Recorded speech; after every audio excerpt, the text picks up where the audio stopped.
అసలు ఈ పరివ్రాజకులు అనే బ్యాచ్ ఎక్కడి నుంచి పుట్టుకొస్తారు? ఎలా పుట్టుకొస్తారు సార్? ఏవండి ఎవరు ఏమవుతారు? ఎందుకు అవుతారు? ఎప్పుడు అవుతారు? అన్నీ చెప్పేయి గ్రహగతులే. అచ్చా! ఓకే. గ్రహాల వల్లే అందరూ అవుతారు. ఆహాహా! యోగజీవులా, భోగజీవులా, కర్మజీవులా రోగజీవుల ఏం చేస్తారో అన్నీ వాటి ప్రకారం వస్తాయి. అచ్చచ్చచ్చా! ఈ ఓకే. పరివ్రాజక దానికి కూడా సిస్టమ్ ఇచ్చారు. ఆ!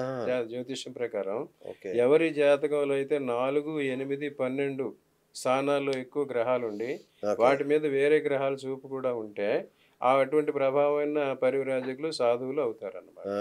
4లో ఎక్కువ గ్రహాలు ఉన్నాయంటే 4 కుటుంబ స్థానం. ఆ ఓకే. కుటుంబ స్థానాలు ఎక్కువగా ఉన్నాయంటే కుటుంబం రాదు. 4 ఓహ్! తలకో పక్క వెళ్ళిపోద్ది. హ్మ్. 8 అష్టమ స్థానం. అష్టమ స్థానం అత్తవారిల్లు. ఆ! అష్టమంలో రకరకాల గ్రహాలుంటే వారికి రకరకాల ఇబ్బందులొస్తాయి. అత్తవారిల్లు పెళ్లి దగ్గర 4, 8, 12లో మనం చెప్పాం. ఆ! 4, 8, 12లో వ్యతిరేక గ్రహాలు, చెడు గ్రహాలు, ఎక్కువ గ్రహాలుంటే వారికి పెళ్ళవ్వదు.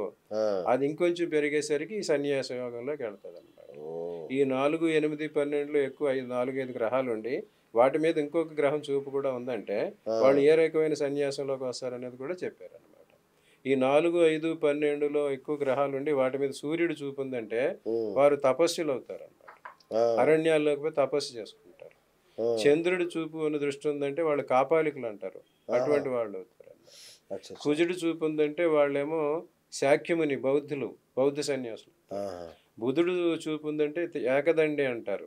అంటే కేవలం భిక్షాటన కోసం, వైరాగ్యం పొంది భిక్షం కోసం కాషాయం కట్టేవాళ్ళవుతారు.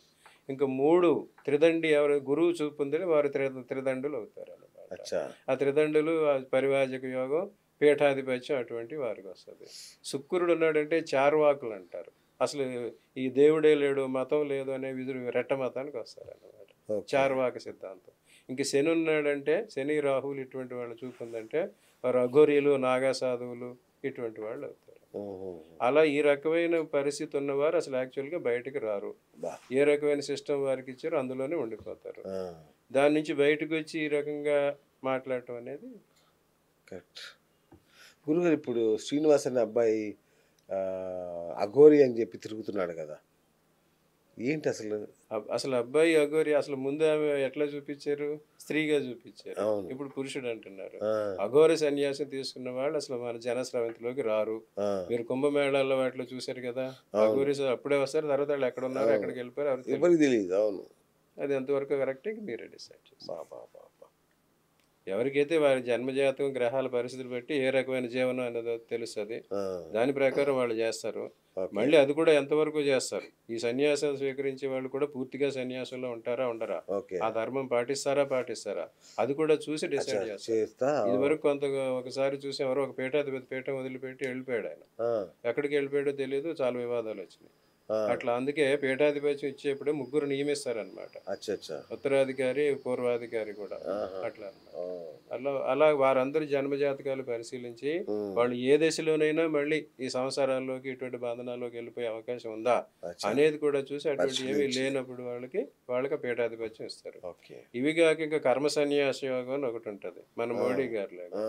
ఆయన అచ్చా! హిమాలయాలకెళ్ళిపోతాను, తాపస్సు చేసుకుంటానన్న ఆయన్ని వ్యతిరేక రాజయోగం. మళ్ళీ రాజ్యంలోకి ఇచ్చారు. ఆ! అట్లాగే ఎవరైతే మాకు రాజ్యాలొద్దు బుద్ధుడు అలాగే నాకు రాజ్యం తీసుకోమంటే రాజ్యం వద్దని చెప్పి దీనిలో సన్యాసంలోకెళ్ళాడు. ఆ! సన్యాసం కోరిన వాళ్ళు రాజ్యాల్లోకొచ్చారు.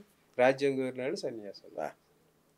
ఇది వారి వారి యోగాలను బట్టి ఒక్కొక్క రకం ఒక్కోటి స్థిరయోగం ఉంటది. వ్యతిరేక యోగం ఉంటది. ఆ ఓకే. గ్రహాల గతులు బట్టి ఇవన్నీ తెలుస్తాయి. రైట్. ఏదైనా జరిగేది చివరికి గ్రహగతులు బట్టే. ఓకే. ఎట్లాగైతే mathematics is the mother of all sciences. Hmm. Astrology the mother of all శాస్త్రాస్. ఓకే. ఓకే. ఎవరు, ఎప్పుడు, ఎందుకు, ఏమవుతారు, ఎంతవరకు అవుతారు, ఎంతవరకు చేస్తారు అవన్నీ చెప్పేదే జ్యోతిష్యం. ఓకే. ఈ జ్యోతిష్యాన్ని రాశి ఫలాలు, మోస ఫలాలు, ఆదాయ వ్యయాలు, దైనందిన జీవితాలకు దానికి ఆపాదించేసి దీని అర్థమే మార్పిచ్చేశారు. అబ్బా! అందుకు దీని మీద చాలా రకరకాల విమర్శలు, వ్యతిరేక భావాలు వస్తున్నాయి. హ్మ్. అటువంటివి కాకుండా ఉన్నది ఉన్నట్టుగా tell the right. Story as it is. Right. అంతే తప్ప ఉన్న ఫ్యాక్ట్ చెప్పాలి తప్ప వేరే ముచ్చట్ల కోసం వారు ఏదో సత్యం బ్రూయాత్ ప్రియం బ్రూయాత్ నబ్రూయాత్ సత్యమ ప్రియం నబ్రూయాత్ అసత్యం ప్రియం అని ఓకే. చెప్పారనమాట. సత్యం బ్రూయాత్ నిజం చెప్పండి. ప్రియం బ్రూయాత్ వాడికి ఇష్టమైంది చెప్పండి. నబ్రూయాత్ సత్యమ ప్రియం వాడికి నిజం ఇష్టం కాకపోతే నిజమైనా చెప్పకూడదు. హ్మ్. అచ్చా! ఓహ్! మీరున్నారండి, మీరు రేపు మీరు ఎమ్మెల్యే అయిపోతాను అనుకుంటున్నారు. అవును. మీకు వచ్చి మీరు ఎమ్మెల్యే కారని చెప్పాను. మీ మీ జాతకం ప్రకారం మీరు కార్యం నాకు తెలుసు అవును చెప్పేస్తారు. చెప్పరు. చెప్పకూడదు. సత్యం బ్రూయాత్ ప్రియం బ్రూయాత్, అంతే. నిజం చెప్పు. ఇష్టం వాడికి ఇష్టమైంది చెప్పు, ఆ, వాడికి ఇష్టం లేని నిజమైనా చెప్పకూడదు. ఓకే. సత్యం బ్రూయాత్ ప్రియం బ్రూయాత్, అచ్చా, అచ్చా. నబ్రూయాత్ సత్యం అప్రియం. అంటే గురుగారు ఇప్పుడు ఒక వేణుస్వామి నిమిషం, గారు ఒక ఉన్నారు. నిమిషం. నబ్రూయాత్ సత్యం అప్రియం, ఆ, నబ్రూయాత్ అసత్యం ప్రియం. అట్లాగని చెప్పాను మీరు ఎమ్మెల్యే అయిపోతారని చెప్పి కూడా నేను అబద్ధం చెప్పకూడదు. చెప్పకూడదు. రైట్ రైట్ అది ఉన్నదన్నమాట. అది ఎంతవరకు అన్వయించుకుంటారో తెలుసు. రైట్. ఇప్పుడు వేణుస్వామి గారు ఉన్నారు ఆస్ట్రాలజర్.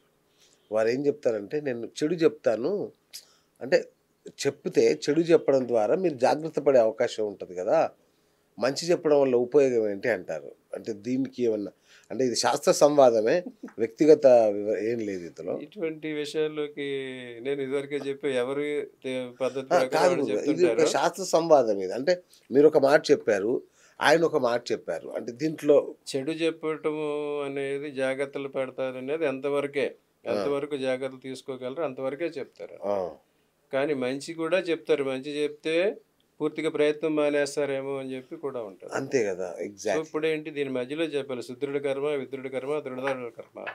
నువ్వు ప్రయత్నిస్తే పని జరుగుద్ది అనేది చెప్పేదే జ్యోతిష్యం అన్నమాట. ఓకే. నువ్వు నీ పనికి జరగదు ఆ, అది చెప్పనవసరమే లేదు. నీ ఓకే. పని ఆటోమేటిక్గా జరిగిపోద్ది అది చెప్పనవసరం లేదు. ఉమ్, ఈ మధ్యలో ఉన్న వాళ్ళకి ప్రాబ్లం వస్తుంది. ఆ, సో ప్రయత్నం మీద సాధనమున పనులు సమకూరు ధరలోన. yes, నీ ప్రయత్నం చేసుకుంటే నీకు ఇది సిద్ధిస్తుంది, ఈ రకమైన ప్రయత్నం చేసుకో బాబు అని చెప్పడానికి ఉద్దేశించింది జ్యోతిష్యం తప్ప రైట్. ఏదో చెడు జరిగిపోద్ది అని ముందే జాగ్రత్త తీసుకుంటారంటే ఆయనకి ఏదో మారణకం ఉంటుంది. ఉమ్, ఎలా జాగ్రత్తలు తీసుకుంటారు? ఏమన్నా అపమృత్యు దోష నివారణలో లేదంటే ఇట్లాంటి ఏదైనా అది స్థిరమే కదా. ఆ, ఏది జరగాల్సింది భగవంతుడు జరగాలి చేర్పిస్తాడు. ఆ, సో చిన్న చిన్నవి అయితే వాటికి నివారణ ఉంటుంది కానీ పెద్దదానికి అట్లాగే చేయలేం. ఎట్లీస్ట్ ఆలస్యం చేయడమేమో. యాంటిసిపేషన్ అనేది ఉంటుంది. ఆ, ఎవరైనా ఒక నేరం చేసిన వాడు జైలుకి వెళ్తానంటే యాంటిసిపేటరీ బెయిల్కి వెళ్తాడు. అవును ఎగ్జాక్ట్లీ. ఇది ఆ సో రకం. అట్లా వండర్ఫుల్. అయితే గురుగారు గతంలో మీరు మాకు ఒక మాట ఇచ్చారు, ఏ నక్షత్ర పాదంలో పుట్టిన వాళ్ళు ఏ వృత్తికి ఉమ్. అర్హులు, ఏ రాశులు ఉన్నవాళ్ళు ఏ వృత్తికి అర్హులు అనేది ఒకటి మనం ఎపిసోడ్ చేయాలనుకుంటున్నాం. మరి నెక్స్ట్ ఎపిసోడ్కు మాకు అవకాశం ఇస్తారా? అది చేద్దాం. వారి వారి దశమభావం వారి నక్షత్రాల్లో ఏ రకమైన యోగ్యం ఉన్నదని చూసి చెప్పొచ్చు. ఓకే. అందుకు దానివల్ల అందరికి ఉపయోగిస్తుంది. Right, దానికంటే ఎందుకంటే, ముందు ఉద్యోగం ఏ రకమైన Yes, విద్య వస్తుంది, yes. వారికి ఏ రకమైన ఉద్యోగం వస్తుంది, వృత్తి వస్తుంది, వ్యాపారం వస్తుంది, ఉమ్, అది ఏ లెవెల్లో వస్తుంది ఉమ్. అనేది కూడా ఇప్పుడు ఇంటర్మీడియట్ కాలేజీలో జాయినింగ్ టైం ఇది. మరి అలాంటి పిల్లలకి ఏమన్నా మనం సజెషన్స్ ఇవ్వగలుగుతామా గురుగారు నెక్స్ట్ ఎపిసోడ్లో చెప్పు. నెక్స్ట్ ఎపిసోడ్లో? సరే గురుగారు, థ్యాంక్ యూ అండి, thank you so much. So నమస్తే. చూశారు కదా, సో 108 శివాలయాల్ని దర్శించుకుంటే ఫస్ట్ చెప్పాల్సిందంటే శివకేశవ భేదాలు ఏం లేవు, వాటిని పట్టించుకోకండి.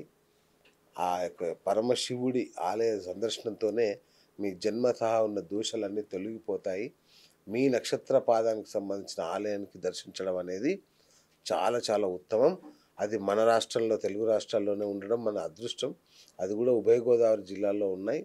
చక్కగా రాజమండ్రిలో, కాకినాడ నుంచో, ఇక హైదరాబాద్ నుంచో వెళ్ళి ముందు రోజు రాత్రి అక్కడ స్టే చేసి పొద్దున్నే చేసుకోవడం మొదలు పెడితే ఆ యొక్క ఆలయం అది ద్రాక్షారామం ద్రాక్షారామం చుట్టుపక్కల ఆ దర్శనంతో మీ యొక్క తీర్థయాత్ర కంప్లీట్ అవుతుంది. దీనికి సంబంధించి ఎలాంటి డౌట్లు ఉన్నా, వివరాలు కావాలన్నా కింద నెంబర్కి ఫోన్ చేయండి. గురువుగారైనా తీసుకెళ్తారు నెలకు ఒకసారి, లేదా మీరైనా సొంతంగా వెళ్ళేలాగా మీకు గైడ్ చేస్తాం.